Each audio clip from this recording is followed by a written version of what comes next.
A Middle Georgia college student turned her grief into inspiration after her father passed away.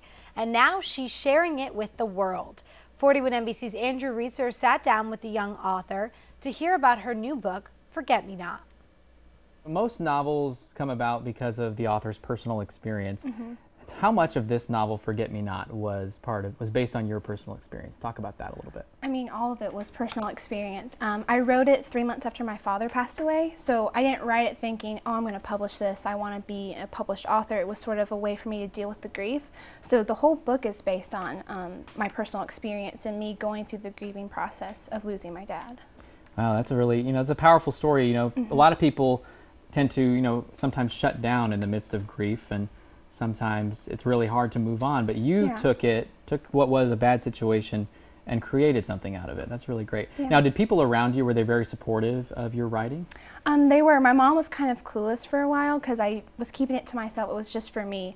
After I'd finished it, she read it and was really the one that said, you should get this published, like we should look into this, see how we can do it. So she was really the backbone behind it. Okay, so, well, what's the novel about and how does it reflect, I guess, your personal experience? Forget Me Not's a young adult paranormal romance, and basically it's about this girl and this boy, but it's much deeper than just the normal love story. They both go through grief and losing things and trying to find themselves with each other, and the paranormal aspect is the Chippewa legend that's in there that I made up. There's Native American culture, and which was a big deal for my dad, which I think is why maybe I tuned into that, is because my dad talked about that a lot. I remember in my childhood him. So it's a little piece of him, basically. Exactly. Now, you're 19 years old and you go to GCSU. Now, what's it like being a 19-year-old published author? This is pretty amazing. It's pretty weird. Like one day, I'll get an email about a TV interview, and the next I have a biology test that I have to study for. Yeah, so and it's really hard to get a publisher, is it not? It was really hard. Tell me about the steps to get to that point. Yeah, it took me about 4 years. I Googled how to publish a book and found out really quickly that this was really hard.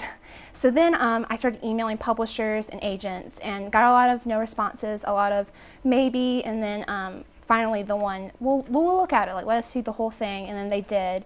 And then a couple weeks later they contacted me and were like, yeah, like here's your contract, like look over it, and then I kind of like cried. It was wow, really yeah, emotional. you have to get rejected a lot before you actually get to that point. Well, Allison, it's really great to have you here. The book is called Forget Me Not by Allison Blanchard.